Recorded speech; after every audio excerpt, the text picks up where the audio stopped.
You are listening to the Hot Breath Podcast. I am your host, comedian Joel Byars, and welcome to your weekly guide to comedy mastery. With Tamra-goins. Tamra-goins, welcome to Hot Breath. Hi, Joel. Thank you for doing this. Thanks for asking me. Thanks. You're the head of comedy at Innovative Artists, a long way from rapping with Too Short. Indeed. Back in the day. Just don't go there. Yeah. Yeah. Indeed. What was your rap name, by the way? Entice. Entice. Yeah. At Ooh. 15 years old. Whoa. Figure. You rapping with Too Short at 15? Yep. Wow. 12. From 12 to 17. So you've always been making moves in your life, I guess. Indeed. Always been a power player. Indeed. So as the head of comedy here at Innovative Artists, what exactly does that mean? What is your job description? It means that I oversee a department that has an agent in every area to represent a comedian's life. So we have an unscripted agent, we have a scripted agent, we have touring agents, we have voiceover, we have and then television and film. So I have one person that the only thing she does is television and film for our comedians only. So the people that don't necessarily have the acting credits, they don't get left behind or lost in the cracks. And you were an agent at one time, right? Or you're still an agent as well? I'm still an agent. Now I'm just the head of comedy. And then I was an agent at Resolution, which was Jeff Berg, formerly the CEO of ICM, was his startup agency. So a lot of people I interview on here are more on the show side of show business, but you're on the business side, right? At a very high level. And there's comedians can be good at the show, but not the business side, or comedians can be good at the business side and not the show side. Right. So what are some common mistakes you're seeing comedians that maybe aren't making it? What are some of the mistakes you're seeing? I think that the reason why agents and managers have jobs is because the talent would prefer to be creative. And that's the thing that they're strong at. If they were good at everything all around, they wouldn't really need us. And there are some that, can balance, but it is a huge undertaking. And if you have to focus on the business, it does take away from the creative. However, you should still know and be in tune with the business side of things. I think one of the biggest things is getting your loan out or your corporation set up. I had one client who he did a project for VH1, and it was like 10 episodes only to get his check, and it was half of what he expected because of the taxes that they take out in California. Now, had he had his loan out together, then they wouldn't take anything out, and you're responsible to pay your own taxes, and and that way you can write off all of the expenses that it takes to be who you are. So in that case, he had made enough money that he said, okay, we'll leave that there and not get the check recut. But it was significant, and it was a huge lesson for him. To get incorporated, I guess, like your LLC and all that jazz. And the interesting thing that you mentioned here about. you go. I know. This is your first podcast, so I know yes, this is I got to talk. Okay. Hot Breath exclusive, so you're good. So the interesting thing about the LLC is that something has happened within the last year that payroll companies are not accepting the LLC. So now we are having to have our clients change the LLC into an S corp for it to be valid. Wow. Because otherwise, they're saying that they have to cut the check to them as an individual, and now you're back to the problem of them taking out the taxes. So we went really far right there. Right. Even like just for people, it's so easy to get impatient, especially in comedy right now. And you see someone go viral, and then it seems like overnight their success. Which, I mean, the kind of people who've built careers on the internet. For sure. But how does a comedian know when they're even ready to be like, okay, I need an agent now. It's time to take the next level. I've had people come up to me at comedy clubs and say, I need an agent. And I'm like, why? because I want to know why you think you need an agent. A lot of times people, they think that an agent relationship is very transactional. A manager's relationship is more strategy. And, and laying out what that plan is and gathering all of the assets, like if you have a reel. So even if you're doing a lot of stuff just on your own, with the videos, piecing something together where you can see your acting ability. Because if you have someone that, they're like, oh, I want to use this person, and they're like, do they have a reel? And if we say no, then I'm scrambling around trying to find something. I don't care if it's an independent film or if it's, a sketch, but those assets are so important to the transaction of it all. Otherwise, I have to stop what I'm doing and go put on a manager hat and find these things that it takes to sell the person. What are some of the other assets? So it would be an EPK, electronic press kit. And it's like, okay, what can I send out in one email that tells this casting director who you are? Instead of, it being an email stream, do you have a reel? Do you have their stand up? Do they have headshots? Do they have new headshots? It's like their resume. There's all of these things that, you may think are archaic, but they're still used in in traditional Hollywood. So being on breakdowns, just having all your online stuff, being listed in IMDb, having an IMDb Pro account, depending on what your goals are. Now, if you just want to do touring, then you hustle shows. But if you're truly in the business of, or your goals are to act and compete with actors, then you have to do what actors do.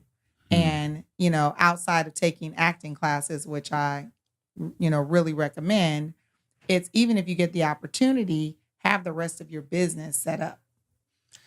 And in terms of followers, that's almost like a currency, it seems like now in comedy, that followers can almost create leverage. But from the business side, how important and relevant are followers on social media? I mean, it depends on what the goal is for the show. So if you're talking about television and migrating eyeballs to something that's free, that's what influencers do. It's like there's a lot of free content and they have people that can watch their stuff for free. So in terms of migrating those eyeballs and creating that interaction, it can be looked at as marketing. So, but they still want you to have a level of talent and, efficiency. So, I mean, but even with that, it's almost like, here's the money for his acting but here's the money for the marketing piece of this and the expectation of what the marketing is, once it comes out. Because before they just assume that the person would, promote. But there's cachet in promoting. So, that's where that piece comes in. But now that they're finding that even if you have a lot of followers, what's that engagement? So if your engagement is low, then now the networks are catching on that it's not just about how many followers, it's, what that engagement is per post when you're posting something that's about the influencer personally, as opposed to posting something that has nothing to do with them, like for sponsorship. Like if you know that this person doesn't drink and then they post because the followers, they know who you are. Yeah. So if you don't drink and now you post an alcohol ad, you're not necessarily going to get the engagement because your followers know it's not authentic. Yeah. That's shining through more than ever, and people are starting to get called out on that. Is moving to LA still as necessary as it once was with the internet and that awareness? Well, I think that there are things that happen here that can't happen anywhere. And that's bumping into Judd Apatow at a, comedy club, or, bumping into, an executive or an executive's coming out to a comedy club, or even just having a casting director that's working on one thing that you go in that you may not be right for, but now they'll remember. If you're memorable, then Mhm. they'll think about you for the next casting job that they have, because that's not a one-off for them. So the more that being here, there's just more opportunity for relationships and networking to happen that doesn't necessarily happen if you live in, Alabama. Yeah. Yeah. And I live in Atlanta, and I've been under this, I don't know if it's a delusion or what, that at this point it's like I just want to get really good at comedy and then let that be the driving force behind the opportunities I get. Right. So since I started, I was like, I want to do it from Atlanta, but do you have reality for me, or do you think? I mean, Atlanta certainly has they're doing a lot of the productions are in Atlanta, but a lot of the decisions are still made from here. Mm-hmm. So in terms of lead roles and in terms of, even like the directors are all like really the top level pieces of the puzzle, they're still cast here. And then the balance of things. So it's not impossible, but you still have to network and know who's doing what and be involved. But a lot of the information and the decisions are still being driven from here. Unless it's, like with Will Packer or, someone that understands and is based there himself, that his production may find, start from Atlanta. But a lot of the other people, they're still, pretty traditional in the flow of information. And a couple people that you work with, like DC Young Fly and like Emmanuel Hudson, both from Atlanta. Was that more like an internet thing you found them on?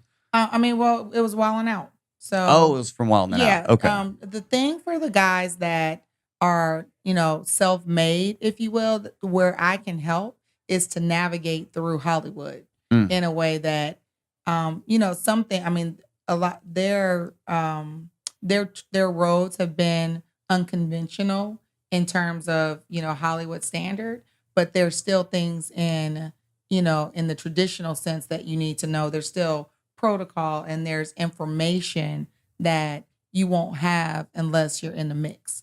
So I think that what I found, that the power of the agency is the information. It's to know that if I have an independent agency and I'm negotiating for someone, I only know what I have. So all I have to go with is their initial offer. However, if I'm in an agency and previously I've dealt with these people and I know that they've paid somebody else more, then they can't tell me, that that's all they have because I know. And so that really is the power of the agency, I think. What should comedians be looking for in an agent, or any red flags? For me, because I was a buyer first when I produced Shaq All-Star, I dealt with agents. And so my experience with the big guys that had, most of, the people that were on Shaq All-Star is that they wouldn't tell the truth, or they would, use one person's offer to leverage another person's offer when they're two separate people, or they would lag. They know full well that they weren't going to do it, and they wouldn't give me the courtesy of telling me that it was a pass, or just really being underhanded. Or if something went wrong, being cowardly and not being able to say something went wrong to allow the buyer to have time to recover, because it's show business. Right. So things change all the time, and so that's the constant, is change. But when you don't have the information to recover, it puts you in a bad situation. So everything that really perturbed me about agents, I don't do. It's like I try to get, I don't avoid calls. So there's not going to be a time when somebody calls my office and I keep saying, tell them to call back, tell them to call. I'm not putting my assistant in that situation. I take the call and let's resolve it. And so I can get it off my desk, and that they're not, if it's no, it's no. So I think, making sure that the agent's not blowing smoke, that they're really, if they can't do something, I would prefer I'd prefer for someone to tell you the truth so you know how to recover from that, than for somebody to say, oh no, it's going to be, just, give it 2 months. You'll be living in LA. You'll be, all that. And you're preparing for something that may not be your truth. So I would say look for somebody that can tell you the good and the bad and, isn't afraid to give you the criticism that you need to grow. And on the management side, I guess it's only agents here at Innovative. So the manager, they're more of, like you said, the strategy, because this is a world I'm unfamiliar with. I'm unrepped and just been doing everything independently.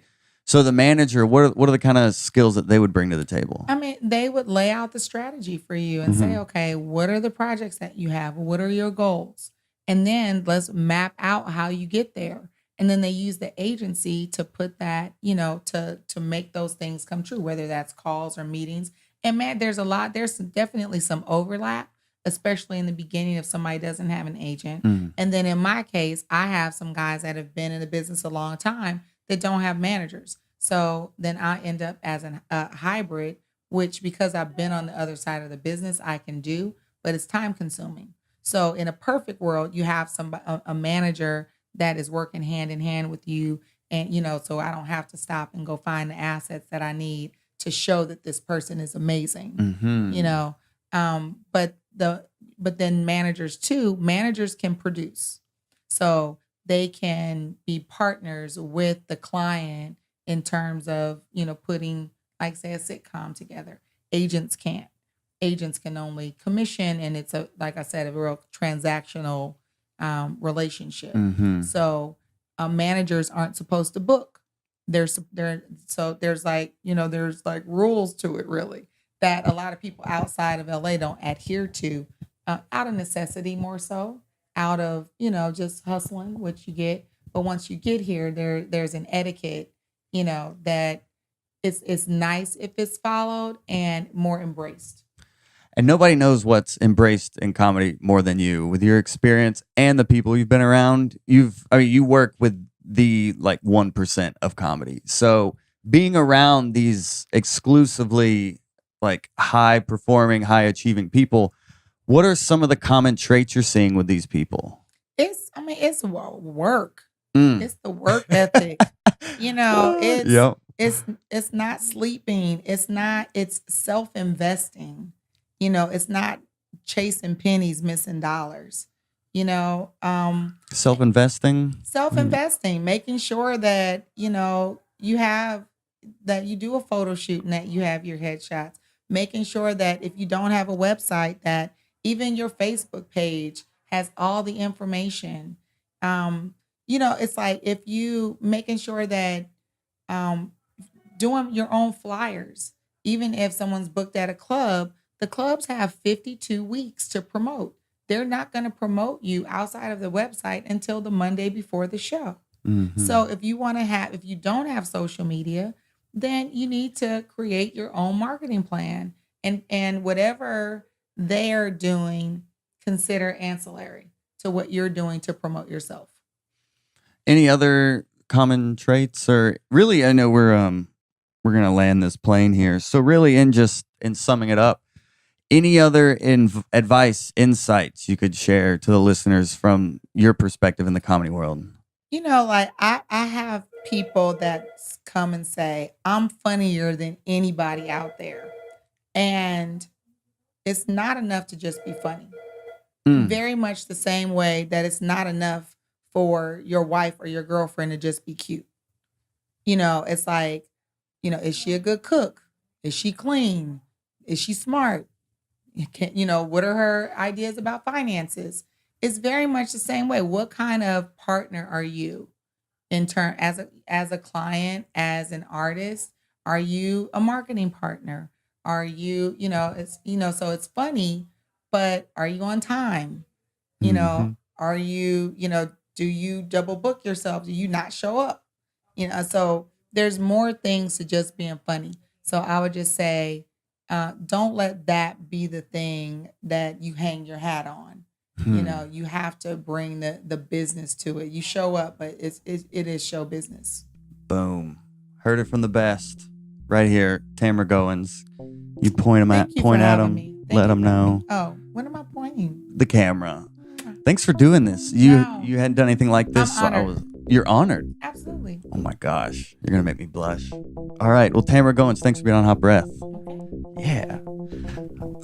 That wasn't so bad, right? That was so awful. That was so awful. Yeah. No. No, it was great.